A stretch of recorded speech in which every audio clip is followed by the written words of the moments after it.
रायगड जिल्हा परिषदेवरती शिवसेनेचाच जिल्हाध्यक्ष होईल असं बोललं जाते, त्या कितपत तथ्य आहे?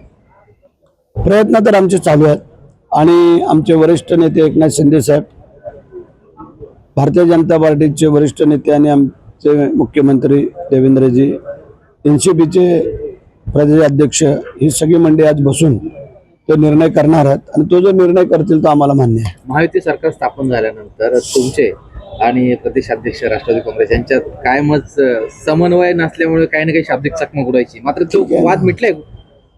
वाद मिटलाय आणि भानगड चालू आहे अशातला भाग नाही आहे, परंतु काही वरिष्ठ नेत्यांचे निर्णय आम्हाला मान्य करावे लागतात आणि ते जे निर्णय देतील तो आम्ही मान्य करू. विधान भवनाच्या कॉरिडॉरमध्ये आज जर बघितलं असेल तर उदय सामंत जे मंत्री आहे, उद्योगमंत्री, त्यांचा महत्वाचा रोल यात पाहायला मिळतोय. सोबत तुम्ही पण होता. नाही, ठीक आहे ना, ते होते, आम्ही होतो, सगळे होतो आणि त्याचा निर्णय वरिष्ठ पातळीवरती मिटिंगा करून ते करायचं चाललंय आणि ते करते. रायगडच्या सत्तेच्या वाट्यामध्ये सर्वात मोठा वाटा तुम्हाला असेल, तुमच्या पक्षाला, शिवसेनेला, असं वाटतंय.